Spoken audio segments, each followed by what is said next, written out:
في الفيديو ده مش هقولك تمنع العيش ولا اطلب منك تاكل حاجات مش موجودة غير في مطاعم نباتية في أوروبا. أنا هكلمك كصاحبك وكصيدلي عارف انت بتتعامل مع ايه كل يوم، وعارف انك بتروح الشغل أو بتربي أولاد أو بتعافر في الزحمة، ومش دايما عندك وقت أو مزاج تطبخ أكل مثالي. الفيديو ده معمول علشان يديك نظام غذائي واقعي ومفيد وفعلا يناسب مريض السكر اللي عايش في بلدنا، نظام تمشي عليه وانت مرتاح. واحد، المبادئ الأساسية لأكل مريض السكر. أهم حاجة لازم تعرفها: السكر مش مرض في الدم بس، ده حالة في الجسم كله، يعني بيأثر على مقاومة الأنسولين وبيعمل اضطراب في التمثيل الغذائي ونوع من الحساسية تجاه الأكل. علشان كده أي نظام ناجح لازم يحقق 3 حاجات: يخلي السكر ما يعلاش بسرعة بعد الأكل، يساعدك إنك تحافظ أو تقلل وزنك، ما يحسسكش إنك محروم ومخنوق من الأكل. وده مش بيحصل بإنك تمنع العيش والرز تماما، ولا بإنك تاكل بياض بيض وخس طول اليوم. أمال بيحصل بإيه؟ ده اللي هنعرفه في باقي الفيديو، بس تعالوا الأول نعرف الأساسيات والقواعد عشان حتى بعد ما أقولك النظام تعرف أنت تعدل فيه على حسب المناسب ليك والمتاح قدامك. واحد، الكمية أهم من النوع، يعني مش لازم تمنع كل حاجة، لكن لازم تراقب الكمية، لأن حتى الأكل الصحي لو زاد عن الحد ممكن يرفع السكر أو يزود الوزن، وبالتالي بيزود مقاومة الأنسولين.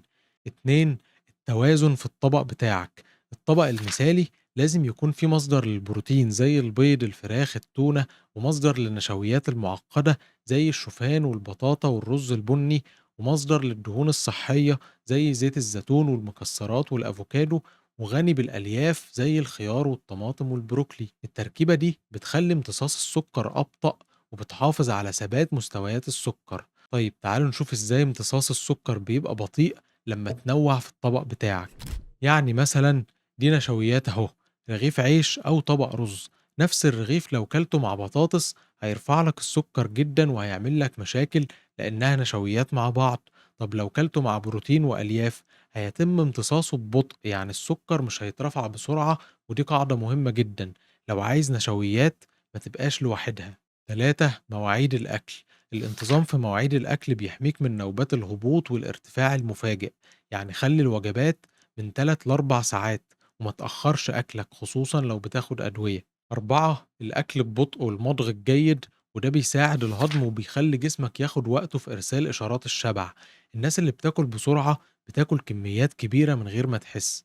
5، قلل النشويات البسيطة واستبدلها بالنشويات المعقدة، وموضوع النشويات ده شرحته بالتفصيل في فيديو لوحده، تابعني لو عايز تشوفه، لأنه عامل مهم جدا خصوصا في وطننا العربي، لأن أغلبنا بيعتمد في أكله على النشويات البسيطة مش النشويات المعقدة. نيجي بقى لأهم قاعدة واللي ناس كتير جدا فاهمينها غلط وهنتكلم فيها بالتفصيل. النقطة رقم 6، التقليل من السكريات السريعة زي الحلويات والعصاير والمشروبات الغازية، لأنها بتدخل الدم بسرعة وبتعمل قفزة في السكر وبعدها هبوط حاد يدوخك ويعمل لك إرهاق وخمول ويخليك عايز تاكل أكتر.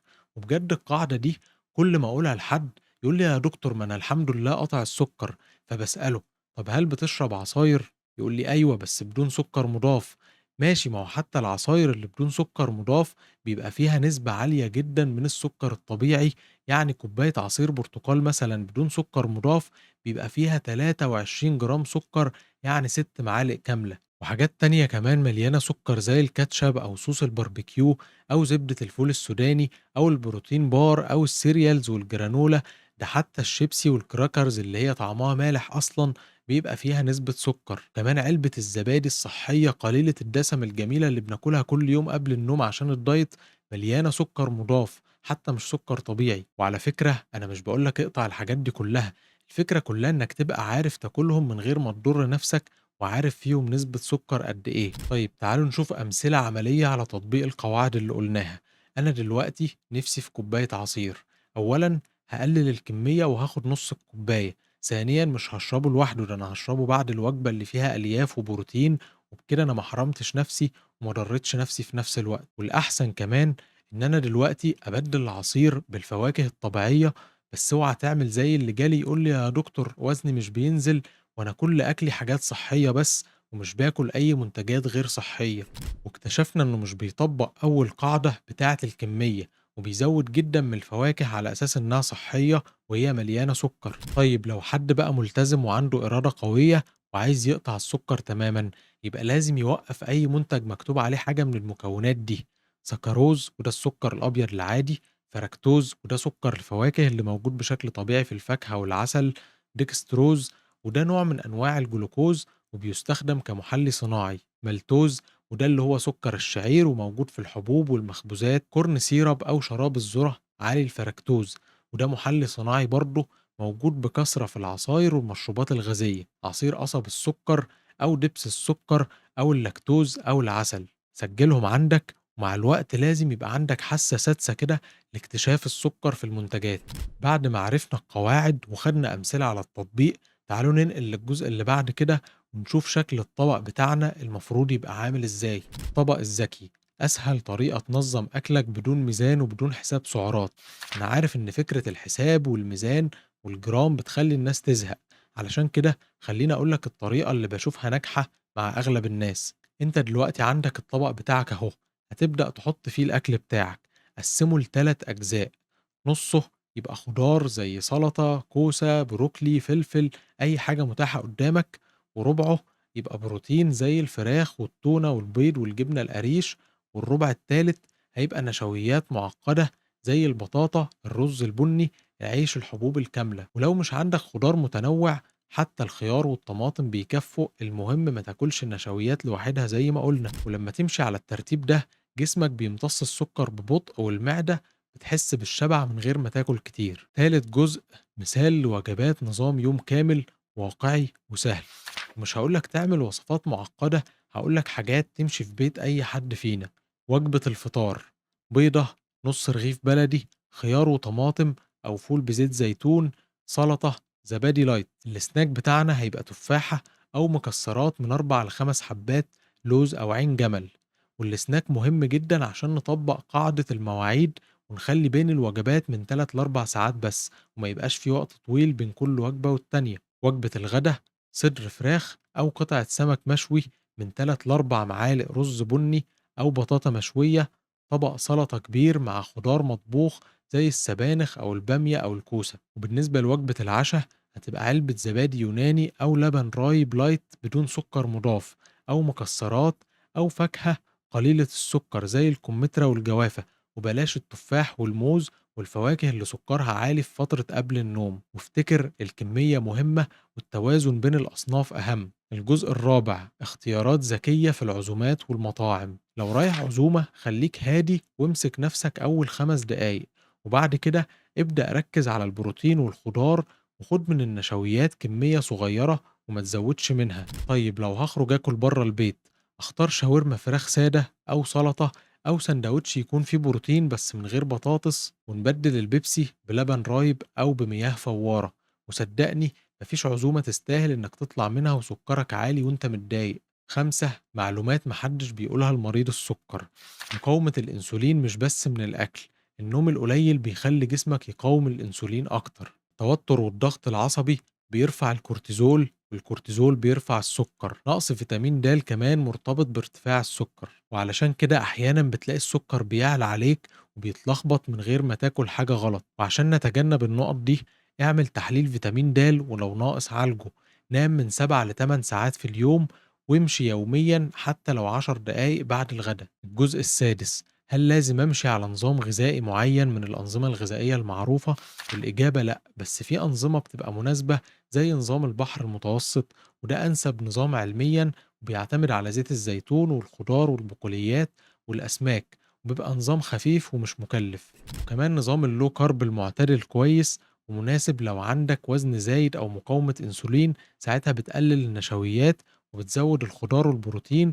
ومش لازم تمنع العيش، بس قلله وخليه عيش بني.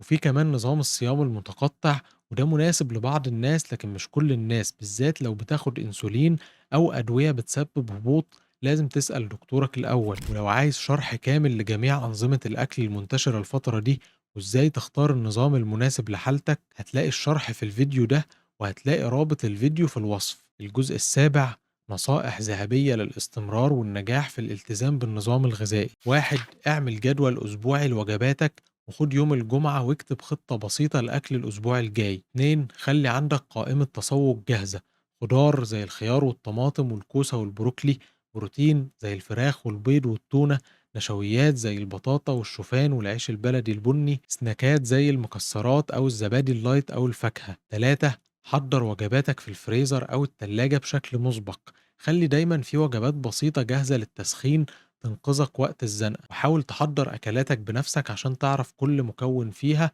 ولو طلعت تاكل برّه اختار أبسط حاجة، صدر فراخ، خضار، سلطة، واشرب مَيّة كفاية لإن الجفاف بيرفع السكر، وامشي من 15 ل20 دقيقة بعد الوجبة الرئيسية، المشي بعد الأكل بيقلل سكر الدم بوضوح. طيب إيه أشهر الأخطاء اللي لازم نتجنبها؟ 1. منع النشويات تمامًا، لإن جسمك محتاج نشويات معقدة بكميات مدروسة. 2. الاعتماد على منتجات الدايت كتير ومنها فيه سكريات كتير مخفية وبدايل سكر غير صحية زي ما قلنا. 3. إهمال النوم وإهمال التوتر، النوم السيء والضغط العصبي بيزودوا مقاومة الأنسولين. 4. إنك تحاول تطبق كل اللي قلناه مرة واحدة، لو عملت كده مش هتعرف تلتزم، ولو التزمت فترة مش هتعرف تكمل وهترجع أسوأ من الأول. والنظام الغذائي مش فترة وخلاص، لأ ده لازم يبقى أسلوب حياة مستمر، عشان كده ابدأ بنقطة صغيرة، تغييرات بسيطة تدريجي لحد ما تبدأ تطبقه كله من غير مجهود. أفضل نظام لمريض السكر هو النظام اللي تقدر تلتزم بيه وتحس إنه مناسب ليك وتلاحظ منه تحسن في السكر والوزن والنشاط. مش لازم يكون نظام قاسي، لكن لازم يكون متزن ومبني على فهمك لجسمك عن طريق القواعد اللي قلناها. ولو استفدت من الفيديو ده شاركه مع حد عنده سكر أو عايز ينزل وزنه، وابعته لأي حد لسه في بداية المشوار، واكتب لي تحت في الكومنتات محتاج نتكلم عن إيه المرة الجاية.